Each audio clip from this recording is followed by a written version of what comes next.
दहन को लेकर भी हम बात करेंगे। तो आज बहुत सारी चर्चा होनी है। हमारे साथ हमारे खास मेहमान यहाँ पर जुड़े हुए हैं।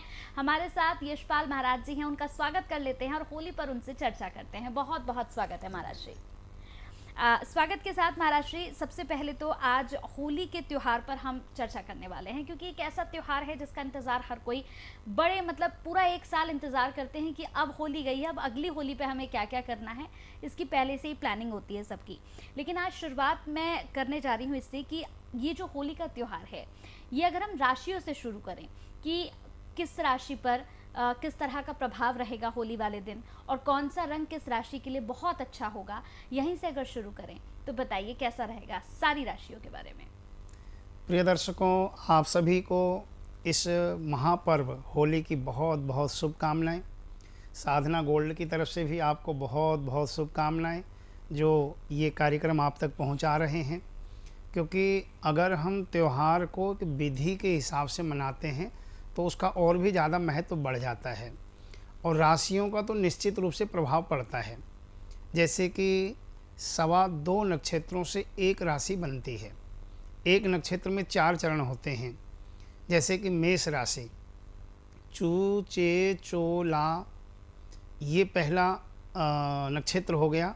अश्विनी, ली लू ले लो, ये भरणी नक्षत्र के 4 चरण हो गए। और कृतिका नक्षत्र का पहला अक्षर यानी आ, ये 9 अक्षरों से मेष राशि बन जाती है। और जो मेष राशि के मालिक हैं वो मंगल हैं। मंगल का स्वभाव थोड़ा सा क्रोधी होता है, क्रोधी स्वभाव के क्रूर तो ग्रह माना गया है मंगल को। तो मेष राशि के जो लोग होते हैं उनका स्वभाव थोड़ा सा चिड़चिड़ा हो जाता है, बहुत जल्दी रूठ जाना, बहुत जल्दी नाराज़ हो जाना, गुस्से में आ जाना। तो ऐसी स्थिति में मेष राशि वालों को इस वर्ष लाल रंग से होली खेलनी चाहिए। उसमें थोड़ा चमकीला मिला सकते हैं, कुछ भी आप जो है ना, जैसे अभ्रक होता है चमकीला, अभ्रक लाल गुलाल में मिला करके आप होली खेलेंगे तो वो आपकी सेहत के लिए बहुत अच्छी होगी। ऐसे ही जो दूसरी राशि है वृष, वृष राशि के मालिक शुक्र हैं। तो वृष राशि वालों को सफ़ेद और गुलाबी 2 कलर मिला करके होली खेलनी चाहिए। इससे आपकी सेहत बहुत अच्छी रहेगी, मानसिक तनाव आपका समाप्त होगा। मिथुन राशि यानी तीसरी राशि जो है, इसके मालिक बुध हैं और बुध का जो रंग बताया गया वो हरा रंग है। तो मिथुन राशि वालों को हरे रंग से होली खेलनी चाहिए, या हल्का हरा रंग जो होता है उससे आप होली खेलेंगे तो आपके परिवार में खुशहालियाँ आएंगी, आपका कारोबार दिनों दिन बढ़ता चला जाएगा। और जो कर्क राशि है, चौथी जो राशि है वो कर्क राशि है, और कर्क राशि के मालिक है चंद्रमा। कर्कस्याधिपति शशि, यानी जो चंद्रमा है इनका बड़ा शीतल स्वभाव है, बहुत ठंडा स्वभाव है। तो ऐसे लोगों को सफ़ेद और लाल इन 2 रंग से होली खेलनी चाहिए। इससे क्या होगा, उच्च पदवी, समाज में मान सम्मान प्रतिष्ठा आपको प्राप्त होगी। और जो सिंह राशि के व्यक्ति हैं, सिंह राशि वालों को गुलाबी रंग से होली खेलनी चाहिए। ये गुलाबी रंग आपके परिवार में खुशियां लेकर के आएगा, आपके जीवन में खुशियां आएंगी। और जो छठी राशि है, कन्या राशि वालों के लिए हरा रंग और नीला रंग, हरे रंग को नीले रंग में मिला करके इन 2 रंग से आपको होली खेलनी चाहिए। ये आपके लिए बहुत अच्छा रहेगा।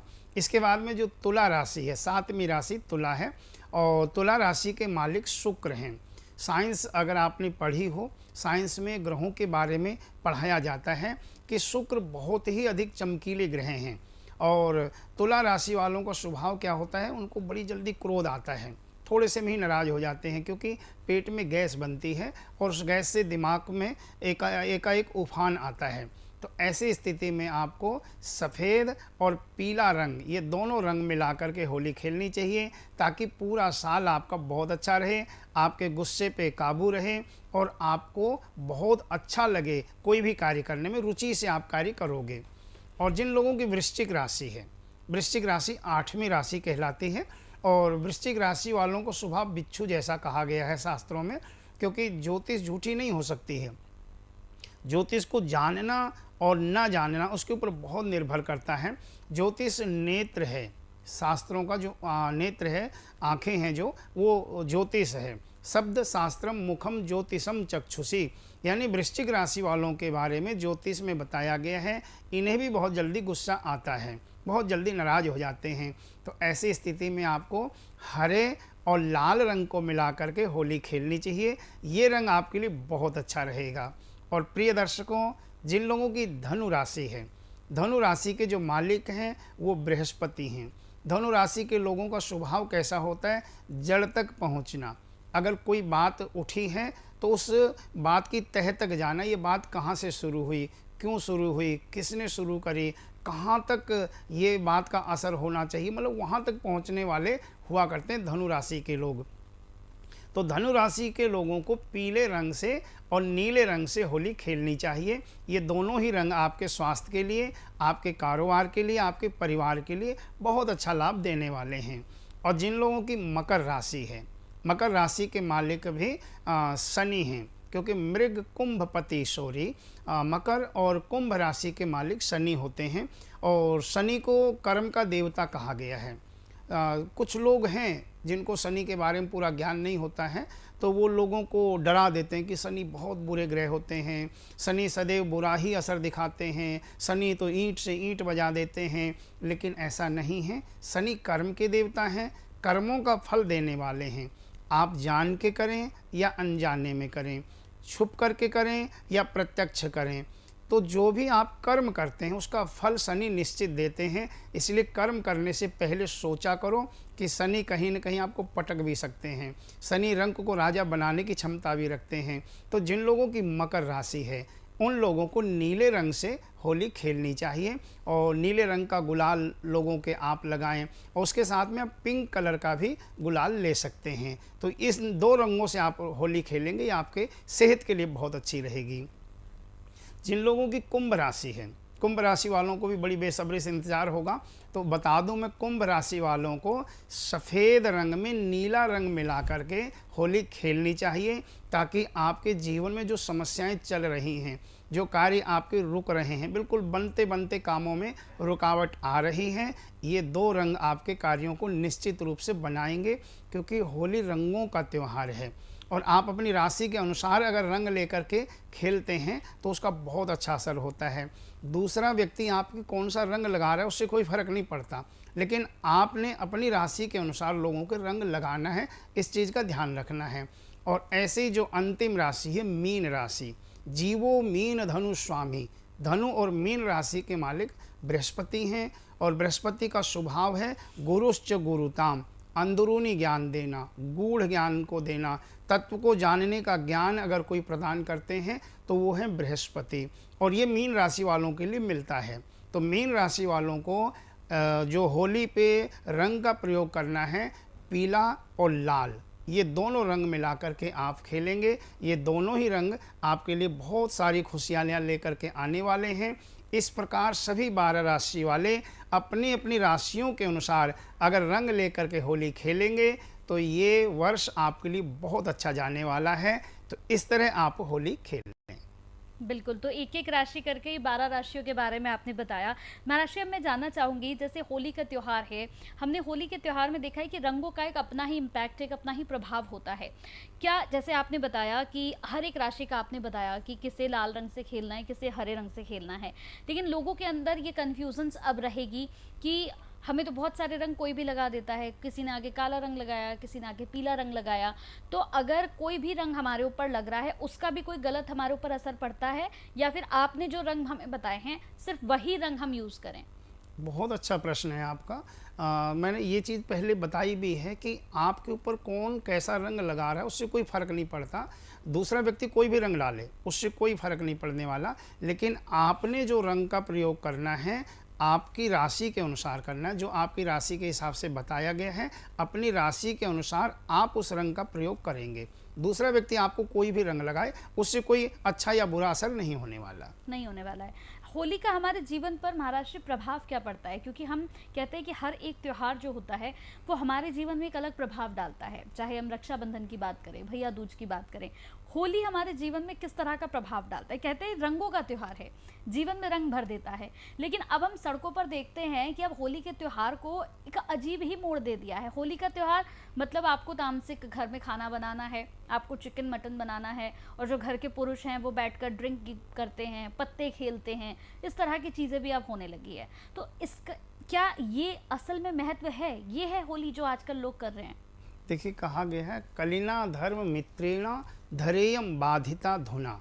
ये जो कलयुग का मित्र है ना, अधर्म, इसने लोगों की बुद्धि को भ्रष्ट कर दिया है। वास्तविकता में क्या है, कोई भी पर्व होता है, कोई भी त्यौहार होता है, वो खुशियों के अनुसार मनाने का होता है, परिवार के साथ मिलकर के मनाने का होता है। और रंगों का ये त्यौहार इसीलिए मनाया गया है कि अधर्म के ऊपर धर्म की विजय होना, यानी अधर्म को मिटा देना। लोगों से जो आपके शत्रु भाव थे, जो मन मुटाव थे, उनको मिटा देना, लोगों के रंग लगा करके उनसे गले मिल जाना और अपना अभिमान त्याग करके दूसरे से क्षमा मांग लेना, उसका त्यौहार है ये। आप घर में मांस मदिरा आदि का प्रयोग करेंगे तो उससे क्या होगा, आप घर वालों से क्या बाहर वालों से भी लड़ोगे, दूसरों का सिर फोड़ोगे, दूसरों का सिर फोड़वाओगे। तो ये चीज़ें नहीं करनी चाहिए, यानी तामसी चीज़ों का प्रयोग नहीं करना है। ये जो ताश वगैरह खेलते हैं या जुआ खेलते हैं, तो ये कलयुग का असर है। क्योंकि कलयुग को जो राजा परीक्षित ने स्थान दिए थे, वो ज़्यादातर यही स्थान थे, सुरापान, यानी जो लोग शराब पी लेते हैं उनके अंदर कलयुग प्रवेश कर जाता है। फिर वो व्यक्ति खुद कुछ नहीं करता, फिर उससे कलयुग करवाता है। सामने बहन है, माँ है या बेटी है, किसके सामने क्या बोलना चाहिए क्या नहीं बोलना चाहिए। अगर शराब पी रखी है तो उसको, वो व्यक्ति को होश नहीं रहता, क्या बोल जाए कोई निश्चित नहीं, क्योंकि फिर वो नहीं बोलता, फिर वहाँ पे आकर के कलयुग बोलता है। ऐसे ही जहाँ पे जुआ खेला जाता है वहाँ झगड़ा जरूर होता है, क्योंकि जहाँ जुआ खेला जाता है वहाँ पर भी कलयुग का निवास होता है, वहाँ कलयुग आ जाता है। क्रोध है, अगर आदमी मदिरा पिएगा तो निश्चित क्रोध आएगा, क्योंकि जो चीज़ चाह रहा है सामने वाला वो नहीं करेगा, और जब सामने वाला वो नहीं करेगा तो उसको क्रोध आएगा। और आप देखोगे जिसको क्रोध आता है दूसरे का नुकसान कम करता है, अपना नुकसान ज़्यादा करता है। हाथ में मोबाइल लिया हुआ है, गुस्सा आ गया पटक देगा ज़मीन पे, दूसरे का नुकसान नहीं हुआ, खुद का नुकसान कर लिया। क्या पता गुस्से में आकर के दीवार में सिर दे मारे, क्योंकि फिर वो नहीं मारता, फिर कलयुग मारता है। इसीलिए दर्शकों, आप लोगों से मेरा निवेदन है, ये जो होली का पर्व है ये खुशियों का पर्व है। आप अपने घर वालों के साथ में खुशियाँ मनाएं, मिष्ठान खाएं। घर में गुजियाँ बनती हैं, पकौड़ियाँ बनती हैं, गुलगुले बनते हैं, न जाने कितने प्रकार के व्यंजन बनाए जाते हैं इस त्यौहार पे। तो इसलिए आप अच्छी चीज़ें खाएं, तामसी चीज़ें ना खाएं, त्यौहार को त्यौहार के हिसाब से आप मनाएं, ये बहुत अच्छा रहेगा। इसी के साथ महाराष्ट्री होली का दिन जो होता है बड़ा पवित्र दिन होता है। बड़ा अच्छा आपने बताया कि एक दूसरे को रंग लगाएं, एक दूसरे को मिठाई खिलाएं, यही इस त्यौहार की खूबसूरती है। लेकिन आजकल हो कुछ और ही रहा है। ऐसे में अगर देखें हम महाराष्ट्री, तो छोटे बच्चे हैं, कई बार कई माता पिताओं का ये प्रश्न होता है कि छोटे बच्चे हैं जो बड़े तो हो रहे हैं उम्र के हिसाब से, दिनों के हिसाब से, लेकिन वो जो उनका मस्तिष्क है वो डेवलप नहीं हो पा रहा है। तो बहुत सारे लोग बताते हैं कि होली के दिन अगर आप कोई उपाय करते हैं तो ये बड़ा कारगर साबित होता है। होली के दिन टोने टोटके बहुत ज़्यादा होते हैं। तो ऐसा क्यों कि बुरी शक्तियाँ जो है वो होली के वक्त में ज़्यादा एक्टिव हो जाती हैं, कैसे? क्योंकि जो होलिका हैं ये हिरण्यकश्यप की बहन थी, और हिरण्यकश्यप की बहन जब प्रहलाद को जलाना चाहती है तो परमात्मा की कृपा से वो होलिका खुद जल करके राख हो जाती है। तो होलिका को जलाने का मतलब होता है अधर्म को जलाना, बुराइयों को जला देना। तो जब होलिका को जलाया जाता है उस समय जो भी तांत्रिक लोग होते हैं या विद्वान ब्राह्मण भी धागे बनाते हैं लोगों के लिए, वो धागे फिर होलिका की जो तपन होती है, जो आँच होती है, उसमें ले जा कर के उनको घुमाया जाता है, सेका जाता है। फिर वो धागे जिसको बांध दिए जाते हैं पूरे साल के लिए उस व्यक्ति की सुरक्षा करते हैं, क्योंकि फिर हाय है, नज़र है, किए कराए आदि का असर है, ये सब चीज़ें असर नहीं करती हैं अगर वो होलिका वाला धागा आपने बांध रखा है। अच्छा, बीतती सब पे है, होता सब कुछ है, जब तक आपके ऊपर नहीं बीती तब तक लगता है पाखंड है, सब बेकार की बातें हैं। लेकिन जब बीतती है ना तो कोई रास्ता बताने वाला भी नहीं मिलता, फिर सब लूटने वाले ठगने वाले मिला करते हैं। इसीलिए ये जब होलिका का त्यौहार आता है या दीपावली का त्यौहार आता है, उस समय जो भी विशेष शक्तियाँ होती हैं वो जागृत हो जाती हैं। उस समय किसी भी मंत्र का जाप किया जाता है, किसी यंत्र को सिद्ध किया जाता है, कोई भी साधना अगर की जाती है तो साधना बहुत जल्दी सिद्ध हो जाया करती है। ये विशेष असर हुआ करता है होली के समय का। तो इसके साथ ही हमने देखा है महाराष्ट्री, आपने भी देखा होगा, जब अभी होली का वक्त है, ये कुछ ही दिन में है, तो जब हम देखते हैं रास्ते में बड़े टोने टोटके करके लोग कुछ ना कुछ डाले रखते हैं। कहीं पर नींबू, हरी मिर्च मिल जाएगी आपको, कहीं गुड्डे मिल जाएंगे, कहीं सिंदूर पड़ा हुआ होता है। लोगों को डर लगने लगा है कि अगर इन चीज़ों पे गलती से भी हमारा पैर लग गया तो कहीं हमारे साथ कोई अनहोनी ना हो जाए। तो ये चौराहों पर जो ये डाल देते हैं, क्या ज़्यादा प्रभाव करता है? चौराहे पर ही क्यों टोना टोटका डाला जाता है? देखिए, चौराहा इसलिए बनाया जाता है कि भाई आपके ऊपर जो ओपरी पराई का है या किसी भी चीज़ का है उसका उतारा करके रखा जाता है। लेकिन वो चौराहा कौन से होते हैं? जो गांव से बिल्कुल एकांत में होते हैं, बाहर होते हैं, उन चौराहों पे उतारा रखवाया जाता था।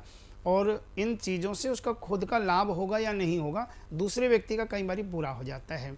क्योंकि दूसरे व्यक्ति ने देखा कि मेरा चौराहे पे पैर पड़ गया है तो उसके मन में वहम आ जाता है, और वहम का कोई इलाज नहीं होता, कोई समाधान नहीं होता है। तो प्रिय दर्शकों, मैं आपको बता दूं, अगर ऐसा कुछ है, किसी ने चौराहे आदि पे कोई चीज़ रख रखी है, धोखे से आपका पाँव लग जाए तो कोई बुरा असर आप पे नहीं होने वाला है जब तक आप वहम नहीं करोगे। क्योंकि ऐसा माना जाता है जो बाहरी चीज़ें होती हैं, ऊपरी चीज़ें होती हैं, या हमारी कुल देवियाँ होती हैं, उनके लिए कुछ चीज़ें निकाल के चौराहे पे रखने का, चौराहे पे दिया जलाने का भी महत्व हुआ करता है। तो ज़रूरी नहीं होता किसी ने टोना टोटका कर रखा हो तभी वो चीज़ रखी होगी, वहाँ पूजा भी की जाती है। हो सकता है पूजा करके वो चीज़ रख रखी हो, आपने वहम नहीं करना। अगर वहम कर लिया तो वहम का कोई इलाज नहीं होता है। होली के दिन क्या महाराज श्री किसी तरह के उपाय भी किए जाते हैं? मतलब मान लीजिए किसी की तबीयत अगर बहुत ज़्यादा ख़राब रहती है, घर में कोई बुजुर्ग है या कोई बच्चा है उसकी तबीयत बहुत ख़राब रहती है, तो क्या होली के दिन उपाय किए जाते हैं कि ये उपाय अगर आप करेंगे तो होली का जो त्यौहार है वो भी अच्छा रहेगा और इस दिन से जो है बहुत अच्छे से प्रभाव डालेगा? ये क्या उपाय किए जाते हैं? जी हाँ, होलिका पे एक तो विशेष उपाय क्या होता है, धागा बनवा लिया जाता है। जो आपके आसपास में मंदिर हैं, मंदिर में जो पुजारी हैं, आप उनसे एक दिन पहले आग्रह करें कि पंडित जी हमारे परिवार के लिए या मेरे लिए आपने धागा बनाना है। तो उस दिन धागा बनाएंगे, होलिका दहन वाले दिन। उस दिन का धागा जो ना पूरे साल तक के लिए काम करता है। उससे पहले आपने जो भी धागा या यंत्र बांधा हुआ है वो होली के समय पे खंडित हो जाया करता है। दूसरा, आपने क्या करना है, जब होलिका जल रही होती है तो जो होलिका की आप परिक्रमा लगा लें, क्योंकि होलिका की जो तपन होती है हमारे शरीर से, जो भी आधि व्याधि रोग कष्ट पीड़ा होते हैं ना, वो चीज़ें उस तपन से समाप्त हुआ करती हैं। तो होलिका की परिक्रमा लगाएं, ज़्यादा नज़दीक से नहीं, थोड़ा दूर होकर के आप परिक्रमा लगाएं ताकि उसकी तपन आपको लगे, सेक आपके शरीर पे लगनी चाहिए। फिर आप होलिका की अग्नि अपने घर पर के लेकर के आएँ, चाहे थोड़ी सी आग लेकर के आएँ, किसी चिमटा वगैरह से पकड़ लें और अपने बर्तन में लेकर के आप अपने घर पे वो होलिका की आग को लेकर के आएंगे। तो उससे क्या होगा, आपके शरीर में जो पीड़ा है वो समाप्त होगी, आपके घर में अगर कोई टोना टोटके आदि का असर है तो वो भी समाप्त हो जाता है। फिर ये जो अग्नि आप लेकर के आए थे, इसकी राख जब हो जाती है, उस राख का टीका परिवार के सभी लोग लगा लें तो ये एक बहुत अच्छा रक्षा कवच बन जाता है पूरे परिवार के लिए। होली अगर हम बात करें तो होली का दहन के समय कहते हैं कि बहुत सारी अलग अलग चीज़ें अगर आप उस वक्त जलाते हैं, उस वक्त देते हैं तो भी बड़ा अच्छा होता है। जैसे कहते हैं कि आप गेहूं भी, लोग कहते हैं कि तबीयत बहुत ज़्यादा ख़राब रहती है तो आप गेहूं भी जला सकते हैं, अन्न का वहाँ पर करना पड़ता है। तो क्या क्या करना पड़ता है होली का दहन के वक्त? हमें किन किन बातों का ध्यान रखना चाहिए? हाँ, जिस समय होली का दहन करते हैं तो उस समय जौ होते हैं, हरे जौ जो ना, जैसे खेत से उखाड़े जाते हैं तो मिल जाते हैं बाज़ार से, तो जौ ले जा कर के आप भूंज लें उसमें अग्नि की तपन में। गेहूं ले जाएं, आप गेहूं की बालियां ले जाएं, उनको आप थोड़ा थोड़ा सा भूंजें, जलाना नहीं, बिल्कुल हल्की हल्की सी भूंज लेना है उनको। ऐसे ही चने होते हैं, चने को भी आप ले जा कर के भूंज सकते हैं और फिर वही जो है आप प्रसाद रूप में लोगों को बांटते हैं। बड़ों को थोड़े से उसमें से चने या थोड़ी सी गेहूं के दाने आप उनके हाथ में रखें बड़ों के, और उनके पैर छुएं। जब आप बड़ों का पैर छुएंगे, उनसे आशीर्वाद लेंगे, वैसे ही आपके जीवन की समस्याएं कम हो जाएंगी। उसके अतिरिक्त जब होली का दहन हो रहा होता है उस दिन आपने क्या करना है, 7 लौंग लेनी, फूल वाली लौंग देखना है आपने, उसमें फूल होने चाहिए, टूटी हुई ना हो।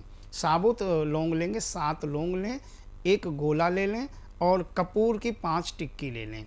ये ले जा कर के आप होलिका में डालेंगे। डालने से पहले ये सब चीज़ें अपने हाथ में रखें और होलिका देवी से प्रार्थना करें कि हे होलिका देवी, आपका दहन हो रहा है, ये हम आपको सामग्री सौंप रहे हैं, आप हमारे परिवार की सुरक्षा करें, हमारे परिवार में खुशहालियाँ आएँ, किसी की हाय नज़र आदि हमारे परिवार पे ना लगे। ऐसा भाव रखते हुए आप ये सारी चीज़ें अग्नि में छोड़ दें और फिर आप होलिका की परिक्रमा लगा लें। ये उपाय भी बहुत अच्छा होता है और रिजल्ट देने वाला होता है।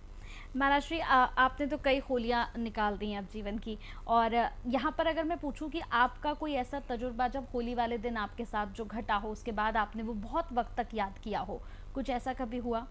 हाँ, जैसे कि जीवन में काफ़ी लोग ऐसे होते हैं जो बहुत दुखी होते हैं, और मेरा काम है ज्योतिष का, विशेष करके लोगों की हस्तरेखा देखना या जन्म कुंडली बनाना। जन्म कुंडली के लिए डेट ऑफ बर्थ और टाइम का होना बहुत ज़रूरी होता है। काफ़ी लोगों के पास में टाइम ही नहीं होता या उनकी डेट भी नहीं पता होती। पहले लोग ज़्यादा ध्यान नहीं देते थे, लेकिन शब्द शास्त्रम मुखम ज्योतिषम चक्षुषी, शास्त्र कहते हैं शास्त्रों का मुख जो है वो व्याकरण है।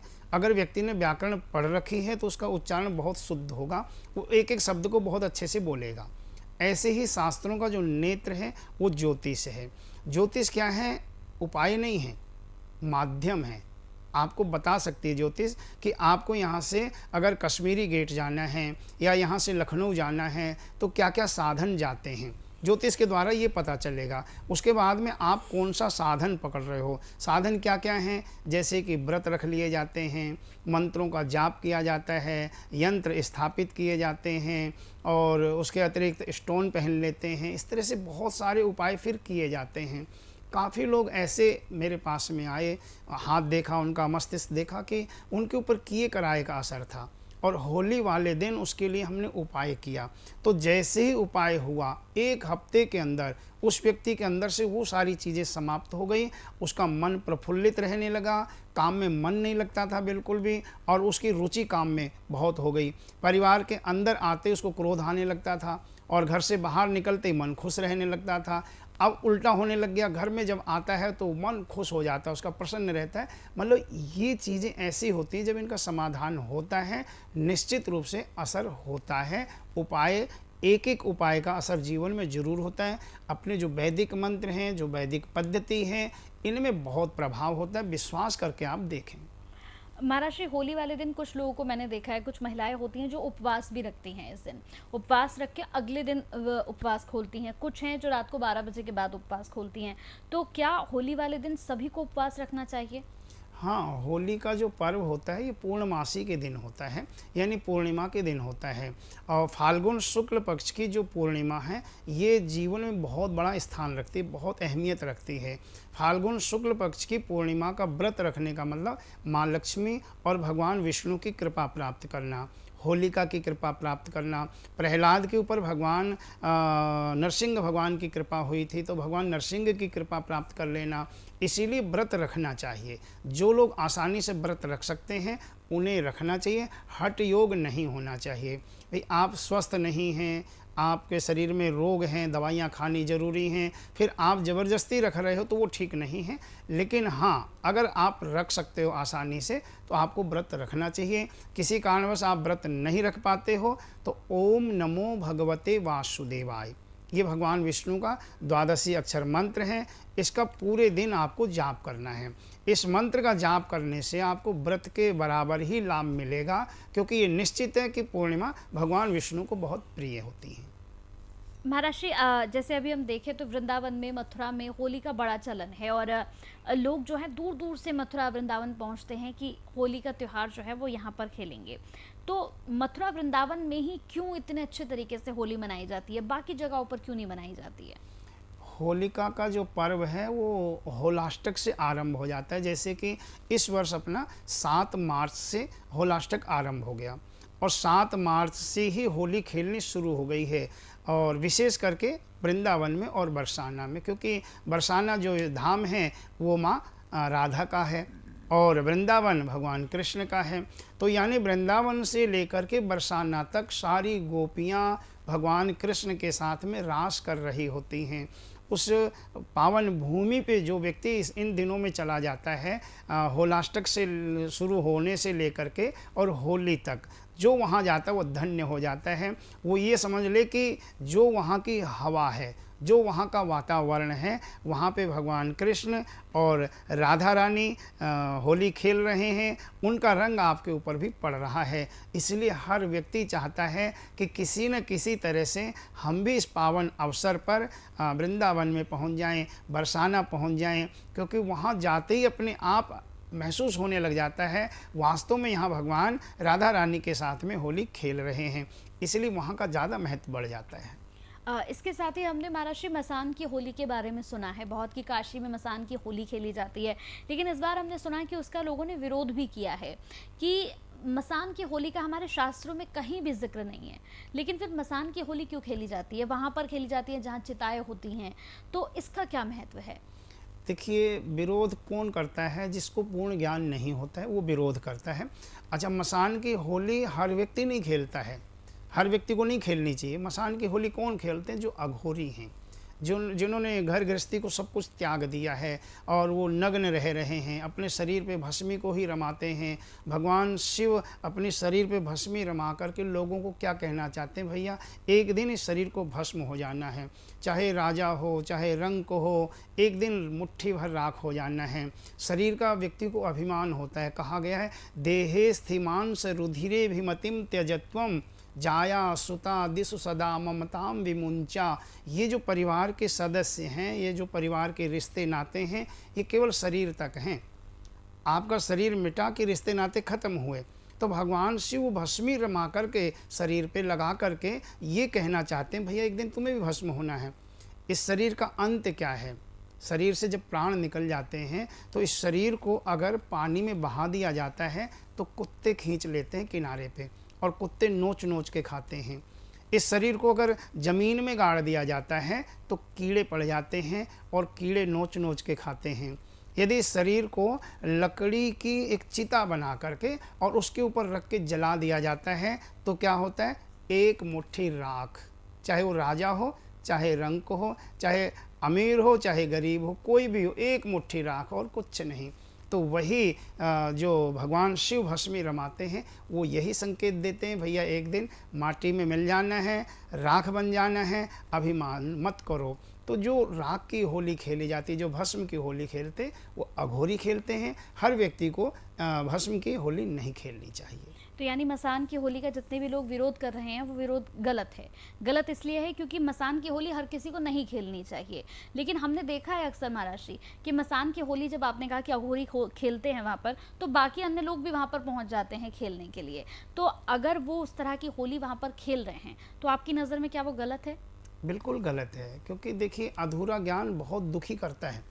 अगर आधा ज्ञान है ना, वो खुद को भी दुखी करता है और दूसरे को भी दुखी करता है। ये तो आपका बहुत बड़ा धन्यवाद है और साधना गोल्ड का बहुत बहुत आभार है कि लोगों को ऐसी गहन जानकारियाँ दे रहे हैं, क्योंकि वास्तविकता में सबको इन चीज़ों को पता नहीं होता और देखा देखी वो चीज़ें करने लग जाते हैं।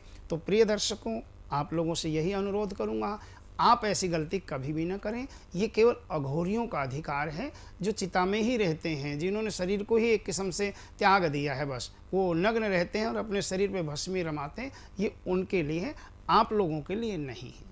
ऐसे कौन से रंग है महाराष्ट्री जिन्हें इस बार की होली पे हमें खुद से दूर रखना है?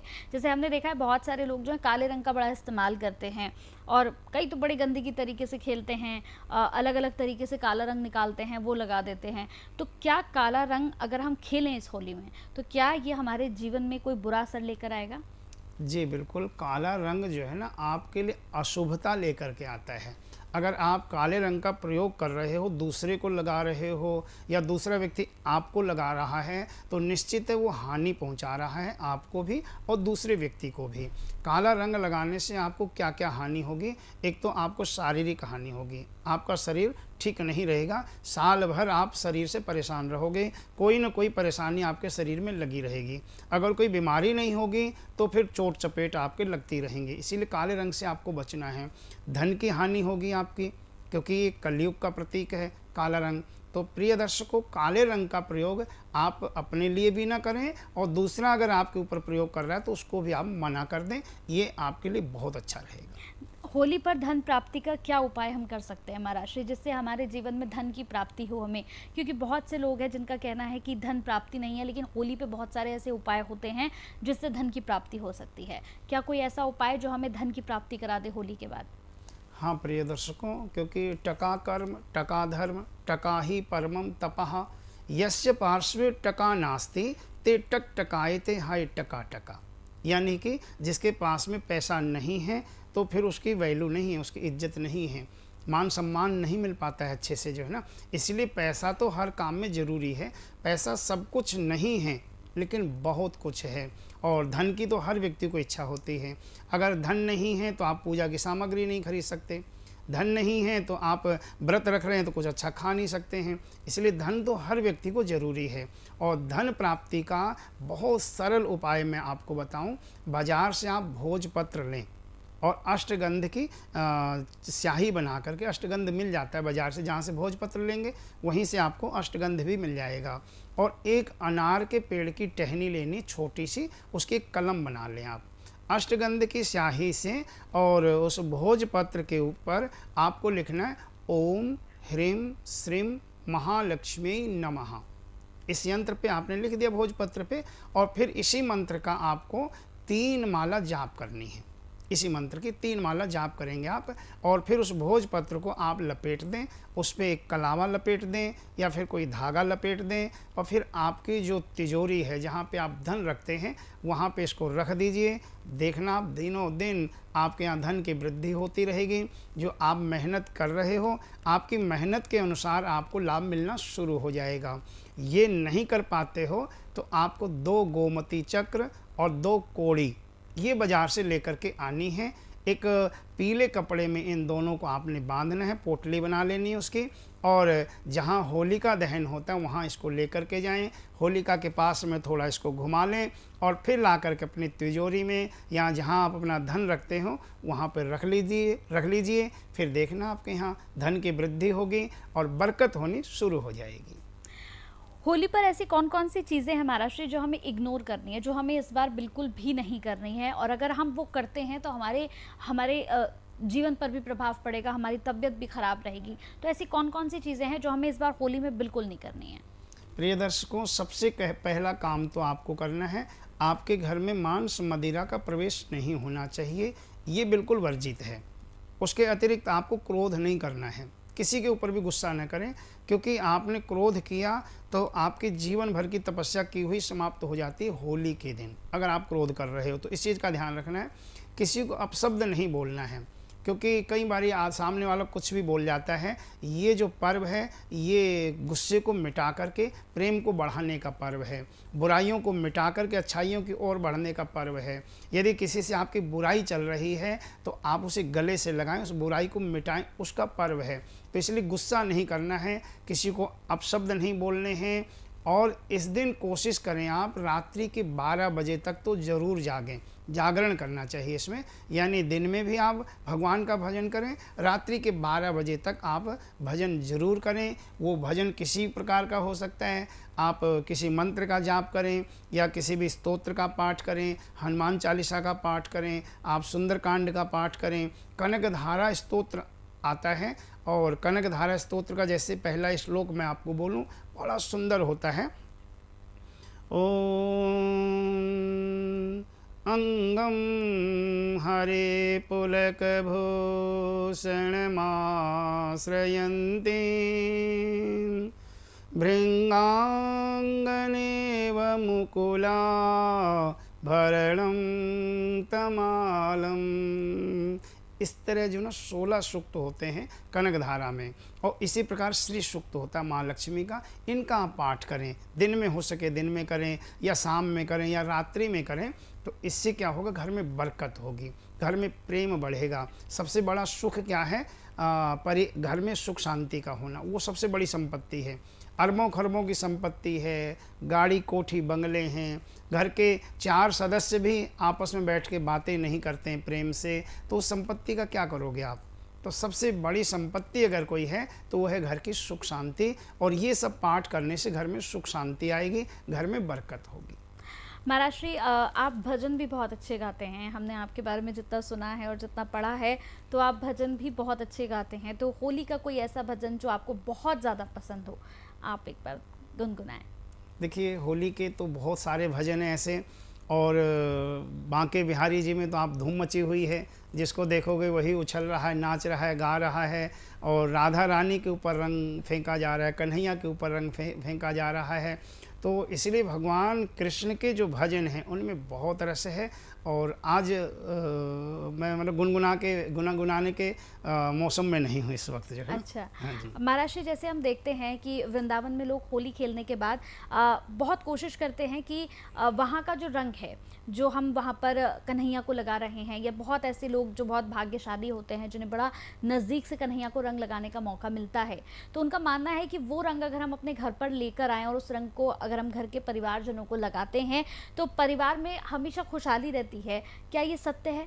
बिल्कुल सत्य है, क्योंकि पूरा वृंदावन में बरसाने में भगवान कृष्ण और राधा रानी होली खेल रहे हैं, यानी सखियां होली खेल रही हैं। तो जो भी आपको कहीं पे गुलाल नीचे पड़ा मिल रहा है उसको आप वहां से उठा लेते हैं तो समझ लो आपको चरणोदक मिल गई, भगवान कृष्ण के चरणों की वो धूल मिल गई, राधा रानी के चरणों की धूल मिल गई। उस धूल को अगर आप अपने घर में लेकर के आ रहे हो तो आपके घर की वैसे ही नज़र उतर जाती है। घर में कोई भी ओपरी पराई आदि का असर होता है वो चीज़ें समाप्त हो जाती हैं। इसलिए ऐसा करना चाहिए। अगर ऐसा अवसर आपको मिल रहा है तो वहाँ की चरण रज लेकर के आनी चाहिए। आप जैसे अभी वृंदावन गए थे, बरसाने गए थे, वहाँ पर आपने होली खेली, तो कैसा रहा आपका पूरा एक्सपीरियंस? आप गए, क्योंकि बहुत से लोग हैं जो नहीं जा पाते हैं वहाँ पर, वहाँ पहुँच नहीं पाते हैं, तो आपका खुद का कैसा रहा सब कुछ? बहुत अच्छा लगा। ऐसा लग रहा था कि वास्तव में जो महारास हुआ होगा तो कितना सुंदर दृश्य रहा होगा वो।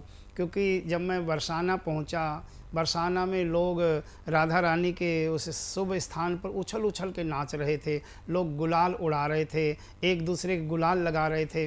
बहुत लोग ऐसे थे जो मुझे नहीं जानते थे या मैं उनको नहीं जानता, तो वो आके मुझे रंग लगा रहे थे। तो मुझे बहुत अच्छा लग रहा था, क्योंकि वहाँ पे अपने और पराये को कोई भेद ही नहीं दिखाई दे रहा था। हर व्यक्ति ऐसे लग रहा था जैसे घर के ही लोग सब आपस में एक दूसरे के साथ होली खेल रहे हैं। तो मेरा तो अनुभव बहुत अच्छा रहा, मुझे तो बहुत अच्छा लगा।